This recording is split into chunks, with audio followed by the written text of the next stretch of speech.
ഇനി നമ്മൾ മറ്റൊരു വാർത്തയിലേക്കാണ്. ഡിജിറ്റൽ സർവകലാശാലയിൽ ഗുരുതരമായ സാമ്പത്തിക ക്രമക്കേടുകൾ ഉണ്ട് എന്ന് വെളിപ്പെടുത്തുന്ന അക്കൗണ്ട് ജനറൽ ഓഡിറ്റ് റിപ്പോർട്ടാണ് ഇപ്പോൾ പുറത്തു വന്നിട്ടുള്ളത്. സർവകലാശാലയിൽ വ്യാപകമായ ക്രമക്കേട് നടക്കുന്നതായി മുൻ VC സിസ തോമസ് ഗവർണർക്ക് നൽകിയ റിപ്പോർട്ടിനെ തുടർന്ന് ആയിരുന്നു CAG ഓഡിറ്റ് നടത്തിയത്. വിഷയത്തിൽ കൂടുതൽ അന്വേഷണം വേണമെന്ന് ആവശ്യപ്പെട്ട് സേവ് യൂണിവേഴ്സിറ്റി ക്യാമ്പയിൻ ഗവർണർക്ക് കത്ത് നൽകി.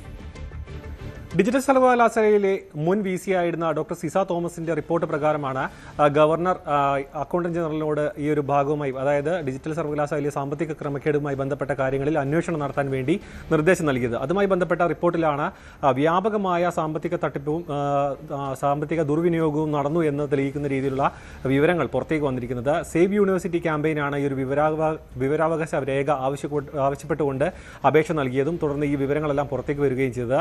പ്രധാനമായും ഈ ഒരു കൃത്യമായ ഓഡിറ്റിംഗ്, അതായത് ഡിജിറ്റൽ സർവകലാശാല രൂപീകരിച്ചിട്ട് 5 വർഷം കഴിഞ്ഞിട്ടും കൃത്യമായ ഒരു ഓഡിറ്റിംഗ് ഇതുവരെയും സർക്കാരിൻ്റെ ഭാഗത്തു നിന്ന് നടത്തിയിട്ടില്ല എന്ന കാര്യവും ഈ ഒരു രേഖയിൽ നിന്നും വ്യക്തമാവുന്നുണ്ട്. ഒപ്പം തന്നെ മറ്റ് സർവകലാശാലയിൽ സാധാരണ രീതിയിൽ എല്ലാ വർഷവും നടത്തുന്ന അല്ലെങ്കിൽ കൃത്യമായ ഇടവേളയിൽ നടത്തുന്ന ഈ ഒരു ഓഡിറ്റിംഗ് അത് ഇവിടെ ഇത്രയും കാലമായി നടന്നിട്ടില്ല എന്നടക്കമുള്ള കാര്യങ്ങൾ വളരെ വ്യക്തമായി മനസ്സിലാക്കുന്നു. മാത്രമല്ല പല കാര്യങ്ങളിലും, അതായത് സാധനങ്ങൾ വാങ്ങുന്നതായിക്കോട്ടെ, അതായത് പല വലിയ രീതിയിലുള്ള കൺസൈൻമെൻറ്റ് അല്ലെങ്കിൽ വലിയ രീതിയിലുള്ള പർച്ചേസുകൾ പല രീതിയിൽ, അതായത് കൃത്യമായ ഓഡിറ്റിങ്ങോ അല്ലെങ്കിൽ കൃത്യമായ ഭരണസമിതിയുടെ അനുമതിയോ ഇല്ലാത്ത രീതിയിൽ അത് പല ചെറിയ പർച്ചേസുകളായി മാറ്റിക്കൊണ്ട് അത് കൃത്യമായ നിയമ നടപടികളോ അല്ലെങ്കിൽ ഭരണ നടപടികളോ പിന്തുടരാതെയാണ് ഇത്തരത്തിലുള്ള കാര്യങ്ങളിൽ ഈ ഒരു ഓഡിറ്റിംഗിൽ കൃത്യമായി ഇടപെടലുകൾ നടത്തിയിട്ടില്ല എന്നാണ് മനസ്സിലാക്കാൻ കഴിയുന്നത്. ഒപ്പം തന്നെ സുതാര്യമായ ടെൻഡർ നടപടികൾ ഒഴിവാക്കാൻ വേണ്ടി പല കാര്യങ്ങളിലും ഇടപെടലുകൾ നടത്തിയിട്ടുണ്ട്.